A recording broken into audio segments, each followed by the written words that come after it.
Production of Ruckus is made possible through the generous support of Dave and Jamie Cummings, the Hartwig family, and by viewers like you. Thank you. Welcome to Ruckus, our weekly food for thought fight over the news of the day and the trends of the times. I'm Mike Shannon. The Ruckettes join me shortly. And our topics this week: in all candor, Missouri politics is getting rather blunt. Some blunt exchanges at the final presidential debate, and a blunt assessment of Kansas' financial future, plus roast and toast. But we're going to start with our Newsmaker segment and focus on the Greater Kansas City Chamber of Commerce and its continuing effort to study best practices and how they might be implemented in the Kansas City region. Civic, business, and chamber leaders traveled recently to Dallas-Fort Worth to take a look at how they do things in Texas and if their approach might apply in the heartland. Joining me to talk about the visit is entrepreneur Matt Condon, who has created several businesses dealing with physical therapy and health innovations. He is currently vice chairman of the Greater Kansas City Chamber. And Matt, welcome to Ruckus. Thanks for coming in. Thanks for having me. A major purpose of the trip, as I understand it, was to take a look at infrastructure and get more insights into infrastructure, how it is put together, what it does, how it should perform. What's your takeaway? What's the biggest thing that remains in your mind in terms of infrastructure since you returned from your visit about a month ago? I would say three things really stood out. One, from the infrastructure of the city and the experience in general, being the opportunity for us to go there and really think outside the box. Clyde Warren Park there in the middle of the Dallas area is very much like our 670 interchange through the middle of the city, and they built what they describe as a park out of thin air. And it was... How do they do that? By putting something over the top of the freeway? It's amazing. They gridded it and built it over. So the cars going underneath it experience a bridge. The people walking to and from what would be our Crossroads district and our downtown, they experience a park. And the way that changed the environment really significantly, the way it raised property values, the economic engine that it spurred, was really profound. And it really just, I think it was a great way to start the trip, to have us thinking outside the box and taking a new perspective on infrastructure in general. Let me ask you about public transportation, a big issue in Kansas City, talking about adding more streetcars, expanding the lines, or there's a light rail proposition on the November ballot. What would you say is the situation with public transportation in Dallas-Fort Worth? Light rail, buses, streetcars, all of the above, none of the above? All of the above. And I think, again, that was one of the best parts of the trip, was to push our contingency to really think outside the box and plan ahead. What Dallas-Fort Worth did really well was they anticipated the dramatic and exponential population growth that they experienced. And they started thinking about it in the 70s and 80s and planning for it and investing into it and looking really outside of the traditional public options and looking at public-private partnerships to make things happen that really spurred their city in meaningful ways. You spent some time with City and Southwest Airlines leaders out at Love Field, a huge facility, as I recall. Southwest, of course, serves Kansas City, its major tenant at KCI. What kind of pointers did you pick up for possible changes at Kansas City International?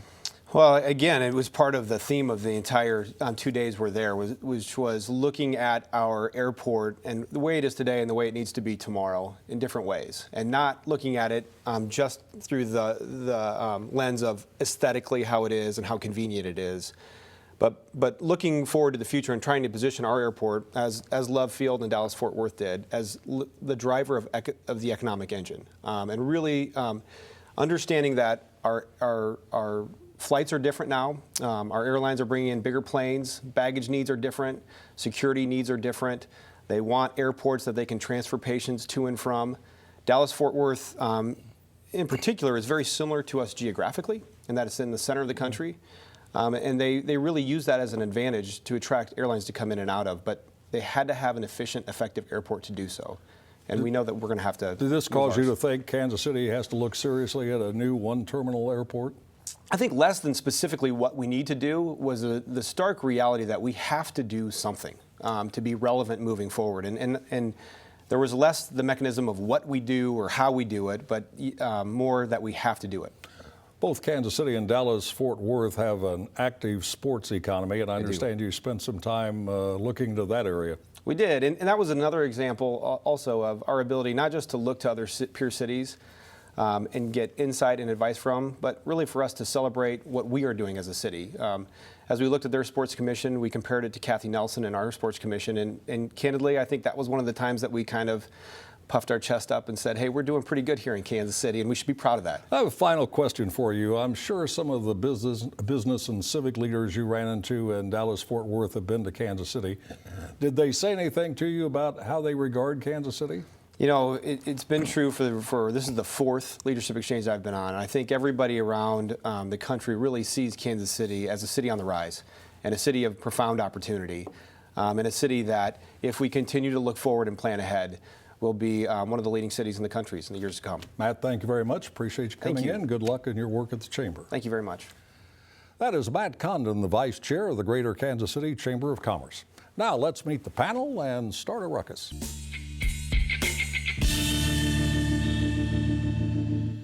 Terry Riley is a former councilman and now heads Transformation Consultants.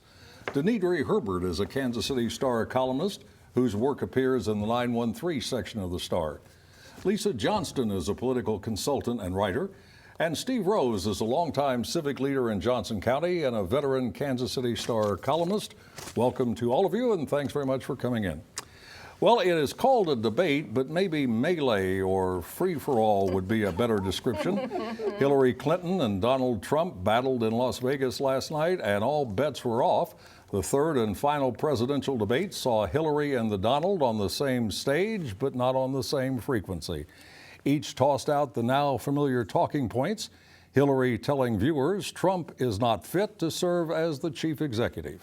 This is a person who has been very cavalier, even casual, about the use of nuclear weapons. He's advocated more countries getting them, Japan, Korea, even Saudi Arabia. 10 people who have had that awesome responsibility have come out and in an unprecedented way said they would not trust Donald Trump with the nuclear codes or to have his finger on the nuclear button. Trump responded by saying the nation needs change, and Hillary is a big part of why change is needed. The problem is you talk, but you don't get anything done, Hillary. You don't.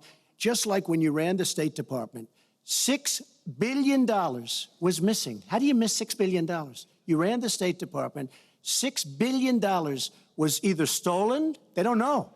It's gone. $6 billion. If you become president, this country is going to be in some mess, believe me. And maybe the most surprising response of the evening came when Trump was asked if he would accept the results of the election. Are you saying you're not prepared now to commit to that principle? What I'm saying is that I will tell you at the time. I'll keep you in suspense. After all was said and done, probably more was said than done, but let's say some more. What is your assessment of the Wednesday follies? Let's start with Lisa.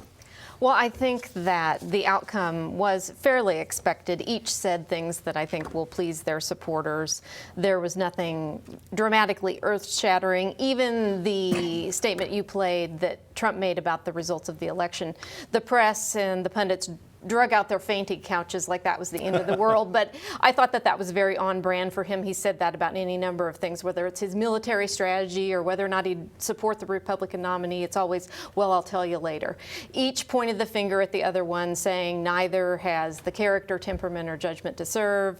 They both got in their jabs. I think the worst moment for each one for Trump was when Chris Wallace was asking him about his accusers, and he said he didn't know any of them, even though one of them was an apprentice contestant. And then for Clinton, when Chris Wallace asked and then redirected about the Clinton Foundation and whether or not she maintained enough of a firewall between the friends and donors and her activities at state, she just simply was not willing to even entertain the question. She would pivot away from questions about emails and about the Clinton Foundation. Correct. Steve, were you troubled at all that Trump said, I'll let you know whether I accept the results or not? I thought, to use Hillary's term, it was horrifying. I think as parents, you teach 4-year-olds who play soccer that after the game is over, no matter who won or who lost, they all slap hands and they all congratulate each other. That's sportsmanship. What kind of role model is this when you say, I'm not going to accept after over 2 centuries of tradition in this country? The democracy says you have a smooth transition from one to another, And he's saying he won't abide by those rules and that he is not going to. I think he's like burning down democracy. I think it's a horrible thing that Maybe he was said. thinking about Al Gore in 2000, who conceded, then took away the concession, and then finally, after the Florida results were affirmed by the Supreme Court, said he would accept the results. Ultimately, Al Gore accepted the results. And he said, this is the Constitution and this is the way that it is, and I accept it. Are you a Trump fan, Denidri? Actually, I never have been. I was #NeverTrump for quite a while. And last night, if I can just be really personal, he kind of won my vote last night. I've been watching, hoping he would say something that persuaded me. But Well, what persuaded you? well, nobody's going to like this. I didn't trust his. It did. My concern has been I really am a conservative. Those conservative values, the Republican platform, I take those seriously. They're principles to me, and they matter, and they're important ideals. And I have not trusted him necessarily to uphold them. And I still don't know that I trust him on all of those, but I think he's going to surround himself. His choice of Pence was a good choice. He's going to surround himself with people who are going to do their best to keep him in check. And ultimately, both of them are going to deal with a Congress who, if Hillary is the next president, the Congress is going to do whatever she says. And if Trump is the next president, they are going to fight him tooth and nail for anything that's out of, even remotely out of the mainstream. So Nobody ever knows for sure, Terry, but the polls all look like now Hillary's going to win the election. Do you think it's a fait accompli, or do you think that Trump still has a shot? Well, with all the collusion between Russia and the Trump campaign, in my opinion, you never, ever, ever can say it's over. I believe Hillary Clinton will move forward. She will win. However, she will lean at the tape. You can never take anything for granted, and based upon them expanding the map in other states, Hillary Clinton is not taking this for granted, and she will go all the way through and not lean and lean at the tape. I think anything can happen at this point, and we need to be careful about polls. Polls are not votes, and notoriously in 2014 there were a lot of polls that were inaccurate. Here in Kansas, for the gubernatorial race, Davis went in with a 2-point average lead. Brownback won by 4, and when you look across 2014 Senate races, the polling overrepresented the performance of Democrats by 4 points. So people need to be aware that polls are not definitive, and they need to get out and vote. Got to wrap it up now. But Steve, did Chris Wallace do a good job? I thought he did a very good job. Yes. It's not easy to control these two people, but I think he did as good a job Followed as you in could the expect. tradition of his father, Yes, Mike Wallace. He should be very proud. Yeah. it was great. I think he did an excellent job. He did. The intense battle for the White House takes attention away from a lot of other political races, but the battle for the U.S. Senate in Missouri is beginning to claim its share. Seemingly endless commercials from incumbent Republican Roy Blunt and Democratic challenger Jason Kander fill the airwaves.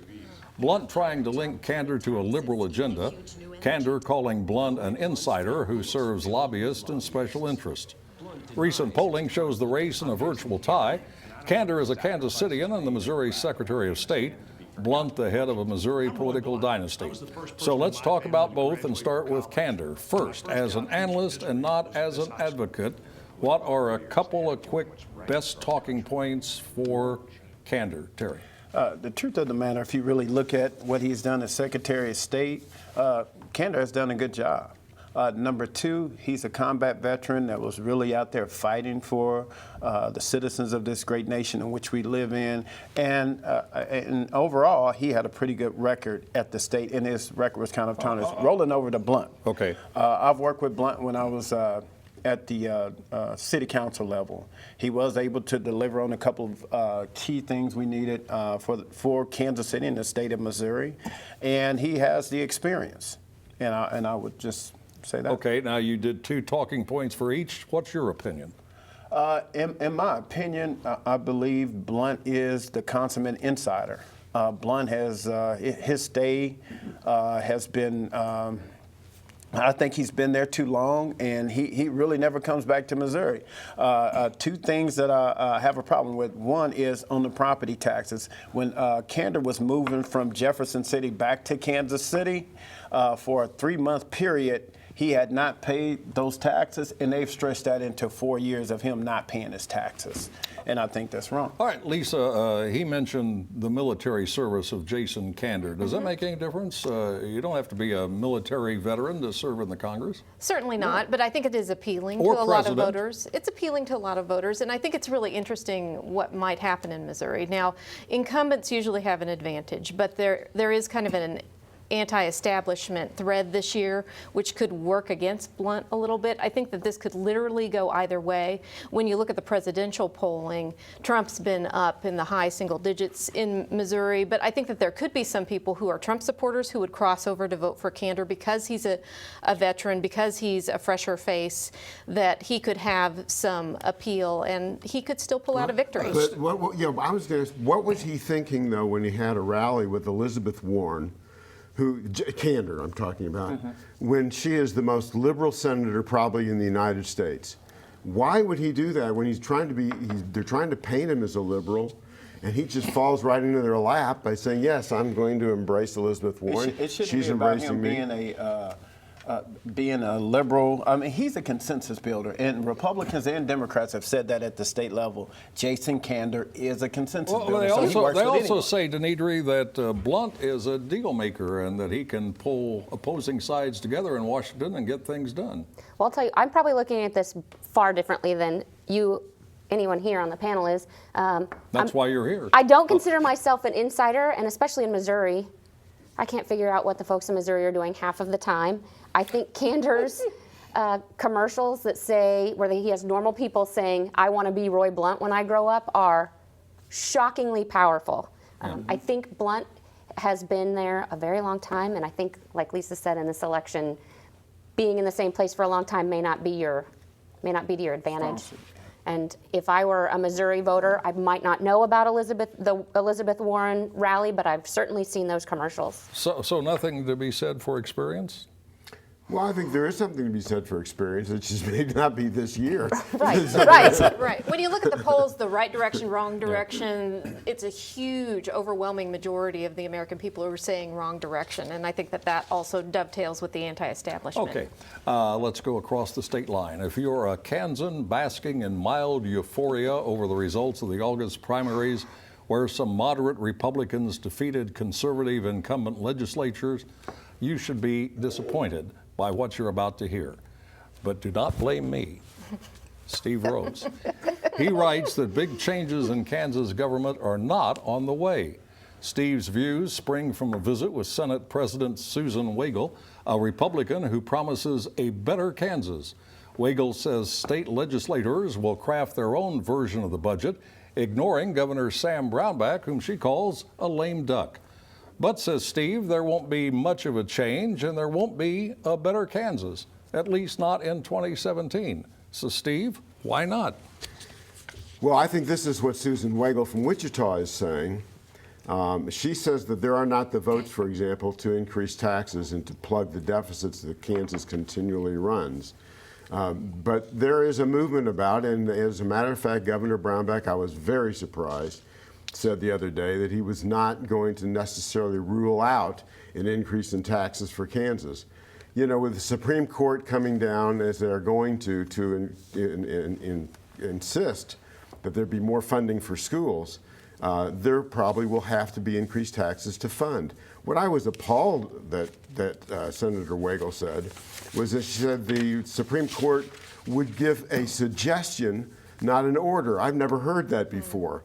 But I think she's living in some other galaxy. In other words, she's saying that if the state Supreme Court says, state of Kansas legislature, Governor Brownback, you got to add $500 million to the annual budget of schools in the state, that she would look at that as a suggestion, not a direct command. That's exactly right. All right, Denidri, is there any basis for a legislator saying that? Yes. What is it? Well, the Supreme Court, in theory and hopefully in reality, can't tell them you need to spend X number of dollars. That is clearly the responsibility of the legislature to set the actual physical amount.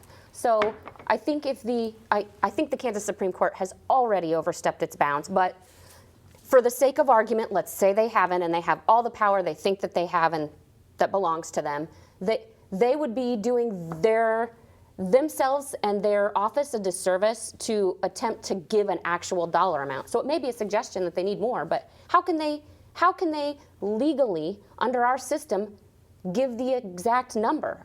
I don't think they've that. done it before. And they shouldn't have. And yeah, they do have the power. Terry, what do you think? I got two problems here. One is I believe they're well within their authority to do so, and the only districts that suffer the most is the urban districts and many of those rural districts out there with larger classroom sizes. Monies have been cut from them. They had this massive experiment This is on why taxes. Johnson Hold County on, they had the is massive insane. experience on taxes there that failed miserably. No. Now it all falls on the backs of school children Kansas in the is one state of the Kansas. few states in the nation that has seen increased revenues, specifically not from sales taxes, from income taxes. So that's just not true. Secondly, The money needs to go into the classroom. Secondly, the money going into the classroom is a lovely idea, but school boards make that decision. The legislature does not. And third, sorry, I get upset about this. Okay. Well, it's this is why Johnson County folks are crazy.